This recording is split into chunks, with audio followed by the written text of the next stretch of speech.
మురళీ గారి ద్వారా నాకు మొదటిసారి అవకాశం వచ్చింది. ప్రొడ్యూసర్ అలెక్స్ గారికి, కో ప్రొడ్యూసర్ రామరెడ్డి గారికి, ఇంకా మా చిత్ర యూనిట్ మొత్తానికి చాలా చాలా థ్యాంక్స్ చెప్పుకుంటున్నాను.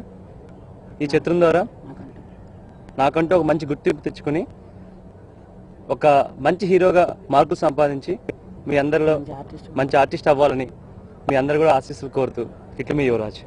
అందరికీ నమస్కారం. నా పేరు అక్షయ, ఛాయాదేవి గారు మనవరాళ్ళు.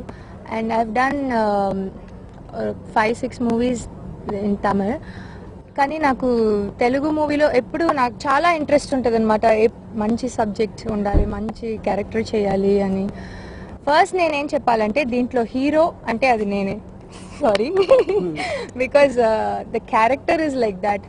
సో నాకు ఫస్ట్ మూవీలోనే ఇంత ఒక సూపర్ క్యారెక్టర్ దొరుకుతుందని నేను అనుకోలేదు.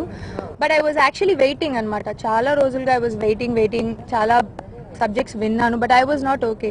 కానీ మురళీ గారు వచ్చి నాకు ఆ ఈచ్ సీన్ బై సీన్ నాకు ఎక్స్ప్లెయిన్ చేశారు. And I was waiting. I asked him, sir shooting ఎప్పుడు స్టార్ట్ చేస్తారు సార్? అంత ఇంట్రెస్ట్ వచ్చేసింది. ఆన్సియాట్ క్రియేషన్ పతాకంపై నాది 3వ సినిమా.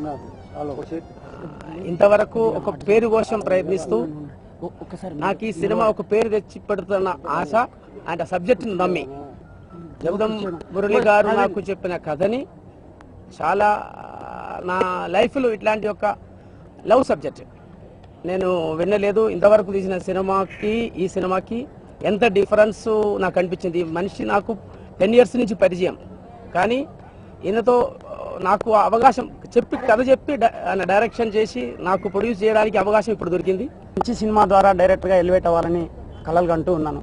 బట్ కలలు కన్నా ఎంకరేజ్ చేసే ప్రొడ్యూసర్ దొరకలేదు. బట్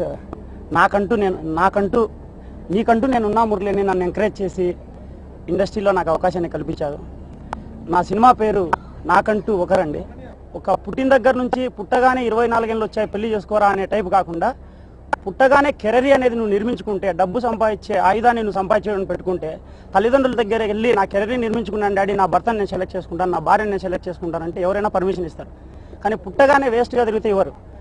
సో ఈ పాయింట్ ఆఫ్ నుంచి స్టార్ట్ అయ్యి చదివిన ప్రతి వ్యక్తి అమెరికా వెళ్ళకూడదు, ఉన్న చోట నుంచే మంచి అద్భుత లక్ష్యాలను సాధించవచ్చు అనే ఒక పాయింట్ ఆఫ్ని టచ్ చేస్తూ